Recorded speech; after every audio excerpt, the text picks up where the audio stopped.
السلام عليكم. النهارده هنعمل مع بعض ألذ تتبيله ممكن تعملوها للريش المشويه. التتبيله دي زي اللي بيعملوها في محلات الحاتي بالظبط. يعني محلات الحاتي بتلاقوا ليها طعم كده مميز وطعم غريب، ما تعرفوش هم حاطين ايه. تعالوا اقول لكم ايه التتبيله اللي بيعملوها، وتتبيله سهله جدا ما فيهاش اي افتكاسات خالص. تعالوا نقول بسم الله الرحمن الرحيم ونبدا وصفتنا. وكمان ما ننساش ان انا هعمل لكم كمان سلطه الويسك الحلال اللي بتنزل مع المشويات وبتخلي طعم المشويات حاجة تانية خالص. تعالوا يلا نبدأ الطريقة. أول حاجة نجيب بولة أو طبق يكون واسع علشان نعرف نتبل الريش براحتنا. هجيب بصلتين كبار وهفرمهم في الكبة وأحط عليهم معلقة ملح مليانة صغيرة وهقلبهم وهسيبهم شوية كده، يعني حوالي 5 دقايق أو دقيقتين علشان ينزل السوائل اللي فيها. هنا بقى التوابل معايا معلقة كبيرة من توابل المشويات، ومعلقة صغيرة مليانة من الملح، ونص معلقة صغيرة من الفلفل الأسود، ورشة بسيطة من جوز الطيب، وكمان معلقة كبيرة ممسوحة من السكر، ومعلقة كبيرة من المستردة، و3 معالق كبار من زيت الزيتون، وكمان معلقتين كبار من الخل، ونص كوباية صغيرة من الزبادي، يعني تقريبا كده حوالي معلقتين كبار مليانين هرميين. والزبادي ده فايدته ايه؟ ده بيطريلي جدا الأنسجة بتاعة اللحوم.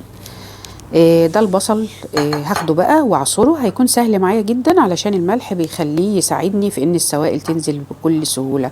مش هحتاج التفل بتاع البصل ده، انا هحتاج المية بس بتاعته. مش عايزة اي حاجة فيها تفل عشان ما تحرقش الريش. هعصره بقى جامد جدا وهاخد كل السوائل اللي فيه. بصوا، فضلت اعصر فيه بقى لغايه ما نزلت كل السوائل اللي موجوده فيه، يعني نزل لي كميه كبيره جدا من السوائل بتاعه البصل. دول 2 طماطم كبار ضربتهم في الخلاط او في الكبه. افرميهم ناعم جدا، وهاتي مصفى ناعمه اللي هي المصفى دي وعصريهم برضو. نزلي السوائل اللي فيها، ما تنزليش اي تفل ولا اي بذور خالص، والمصفى دي بتمنع كل الكلام ده. ليه بقى ما ضربتش الطماطم مع البصل وعصرتهم الاتنين مع بعض؟ الطعم صدقوني بيختلف لما تعصري البصل لوحده وتاخدي العصير بتاعه وتعصري الطماطم لوحدها. الطعم بيختلف نهائي غير لما بتخلطيهم مع بعض وتاخدي عصيرهم مرة واحدة.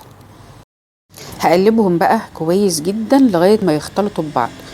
وانا اللي عملته ان انا علشان لقيت الزبادي هيبقى فيه فتافيت كده، خدتهم في الكبة وضربتهم كويس جدا، وهنشوفهم دلوقتي مع بعض بقى شكلهم عامل ازاي.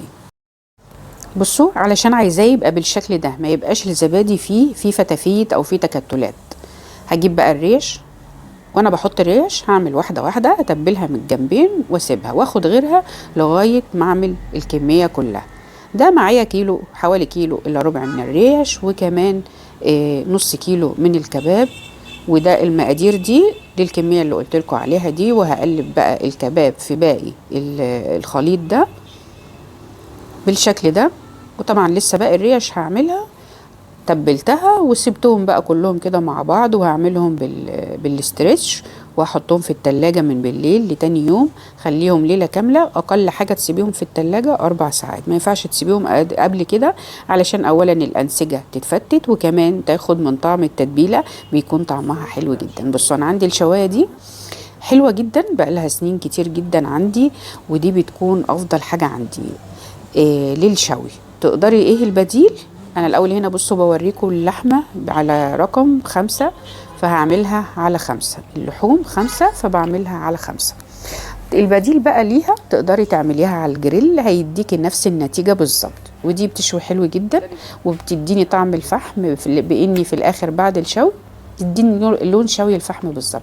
في الاخر بقى بعمل لها الفحم. هنشوف مع بعض كل الكلام ده بيبقى نفس الطعم، والتتبيله بتديكي طعم بجد نفس طعم المحلات بتاعه الحاتي بالظبط. الكباب والريش جربوها تعجبكم جدا. اهم حاجه وانت بتعمليها، سواء عندك جريل لازم يسخن كويس جدا. اي نوع شوايه على فكره ينفع. لو عندك شوايه فحم او ما عندكيش شوايه فحم، تقدري تعملي الطبق الفويل اللي بيتحط على النار وتحطي فيه فحم وتحطي عليه شبكه. تقدري تعملي شوايه بطرق كتير جدا، يعني ما توقفيش. او حتى لو عندك طاسه او ووك تقيل قوي شويه، تقدري برضو تستخدميه. اهم حاجة عندي تسيبيه يسخن كويس جدا جدا، وبعد كده تنزلي بالريش والكباب واحدة واحدة، ما تنزلهمش مرة واحدة عشان ما ينزلوش مية، وبعدين ياخدوا صدمة. ابدأي هدي مثلا عليهم بقى النار بعد المية خلاص، هتلاقوه جوسي بالشكل اللي انتوا شايفينه ده. شايفة الريش جوسي ازاي وطرية جدا. وبحاول بقى وانا بعملها كده تعمليها بقى بالسكينه، تغرزيها او بشوكه علشان او تكوني عاطياها دقه خفيفه علشان تبقى طريه معاكي في الاخر. مع التتبيله كمان بتفتت الانسجه، بيكون بجد طعمها حلو جدا. بعد ما عملت الريش كده جبتها على جنب، وبعدين عملت الكباب بنفس الطريقه.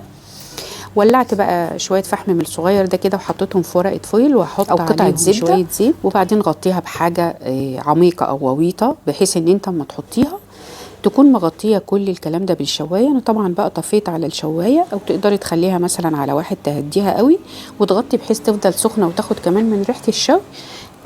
تديكي بقى طعم الشوي النهائي، كأنها مشوية على الفحم بالظبط. عندي بقى صينية كده عميقة أو غويطة، غطيت بيها وسبتها حوالي دقيقتين كده علشان الريش والكباب ياخدوا من ريحة الفحم اللي أنا ولعته. بصوا بقى، تقدروا بقى تاكلوها بأي طريقة انتوا عايزينها. لو حابين تاكلوها برز بالقرفة والسكر المكرمل، أو تجيبوا العيش وتحطوا عليه بصل بالسماق وتحطوا عليه الريش والكباب. وبصوا زي ما انتوا شايفين كده، بصوا طريه بتتعمل بكل سهوله. حبيت اعملها لكم بايدي عشان اوريكم هي قد ايه طريه وجوسي. بصوا جميله جدا. يلا بقى جربوها في العيد، يلا بقى جربوها وقولي لي ايه رايكم. وعلشان الفيديو ما يطولش عليكم هعمل لكم سلطه الويسكي في فيديو تاني وتشوفوها مع بعض. وكل سنه وانتم طيبين.